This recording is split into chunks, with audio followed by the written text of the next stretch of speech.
नमस्कार, आप live cities देख रहे हैं। मैं हूं जय शुक्ला। अब तक आपने बैंकों की लापरवाही के बारे में बहुत सुना होगा। बैंकों के कामकाज के तौर तरीकों पर सवाल उठते आपने देखा होगा। बैंकों में लोन लेने के लिए किस प्रकार मशक्कत करनी पड़ती है, ये तमाम जानकारी आपको मिलती रही होगी। लेकिन आप कभी कभार ही ये सुनते होंगे कि बैंक को लोगों ने ठग लिया, बैंक को लोगों ने चूना लगा दिया। और बिहार में ऐसा हुआ है। बिहार में एक बैंक को लोगों के द्वारा खूब चूना लगाया गया है। नकली सोना दे करके लाखों का लोन ले लिया गया है, जिसके बाद कई खाता धारकों पर केस तक करने की नौबत आ गई है। खबर हम आपको विस्तार से बताते हैं। खबर बिहार के समस्तीपुर जिले से है और यहाँ के बैंक ऑफ बड़ौदा में बहुत बड़ा खेल हुआ है।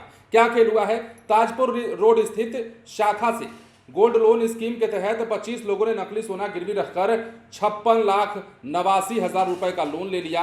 और इस काम में सोने का मूल्यांकन और जांच कराने वाले बैंक के पैनल में शामिल 3 स्वर्णकारों ने भी बैंक को गलत जांच रिपोर्ट दी, जिसके आधार पर सभी को लोन दे दिया गया। अब इस धोखाधड़ी का खुलासा होने के बाद तीनों स्वर्णकार के अलावा 25 खाताधारियों पर नगर थाने में प्राथमिकी दर्ज कराई गई है। बैंक के दरभंगा स्थित क्षेत्रीय शाखा के सहायक प्रबंधक राजीव कुमार चौधरी ने नगर थाने में प्राथमिकी के लिए दिए गए आवेदन में कहा है कि बैंक की ताजपुर शाखा की अतिरिक्त जांच में आंतरिक लेख परीक्षक ने गंभीर आपराधिक अनियमितता पाई है। अब बैंक के पैनल में शामिल स्वर्ण जांचकर्ताओं ने खाताधारियों के सोने की जांच के बाद 25 स्वर्ण ऋण खाता में रखे गए सोना को नकली पाया। आवेदन में कहा कि धर्मपुर के राहुल कुमार, शंभुपट्टी के अमरजीत शाह और सिंघिया खुर्द के मनोज कुमार शाह ने 1 जनवरी 2019 से 20 जुलाई 2022 तक की अवधि के दौरान स्वीकृत 25 स्वर्ण ऋण खातों में धोखाधड़ी की। 3 बैंकों के पैनल जांचकर्ता में शामिल थे। इन्होंने ऋणियों के सोने को असली बताया, जबकि यह सोना नकली था। इनकी जांच के आधार पर आदर्श नगर की अनीता कुमारी, भूया धारा की आशा देवी, घोष लेन के रिजेश कुमार गुप्ता, रामपुर दूधपुरा के रवि कुमार, विशुनपुर के सुमित कुमार मधुकर के अलावा कई अन्य लोग हैं जिनके नाम इसमें शामिल है। विश्वासघात और धोखाधड़ी इन सभी लोगों ने की है।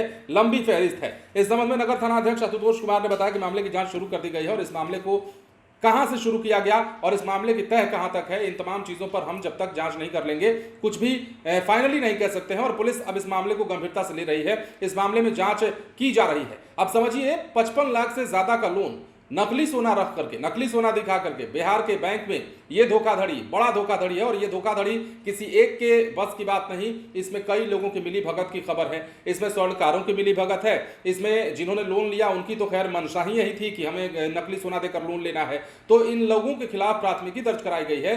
स्वर्णकारों के खिलाफ भी और 25 खाताधारियों के खिलाफ भी मामला जो है नगर थाने में चला गया है। पुलिस मामले की संवेदनशीलता को देखते हुए गहनता से जांच कर ये मामला बैंक से जुड़ा हुआ है। अब बैंक पर लोग भरोसा करते हैं और बैंक का भरोसा भी लोगों पर होता है, लेकिन दोनों तरफ से अगर इस प्रकार के काम होने लगेंगे तो बताइए कि बैंक पर भरोसा कौन करेगा। और सबसे अहम बात, ऐसे कारनामों के बाद बैंक बाकी लोगों पर कैसे भरोसा करेगा। बाकी जो जाएंगे लोग वहां पर सोना जमा कराने, पैसा जमा कराने, उनको संदेह भरी नजरों से देखा जाएगा। उन्हें गहन जांच प्रक्रिया से गुजरनी होगी और इमेज खराब होती है एक तरह से। और ये बड़ी घटना हुई है। ये बड़े फर्जीवाड़े को अंजाम दिया गया है, बड़े धोखाधड़ी को अंजाम दिया गया है।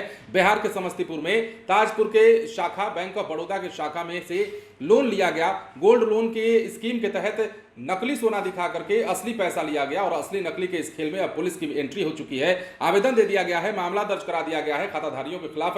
अब देखना होगा कितने लोगों को गिरफ्तारी होती है, कितने लोग पकड़े जाते हैं। इस मामले में आगे का एक्शन क्या कुछ निकलकर सामने आता है। बने रहे लाइव सिटीज के साथ। यदि तक आपने हमारे चैनल को सब्सक्राइब नहीं किया है तो सब्सक्राइब कर लीजिए। धन्यवाद।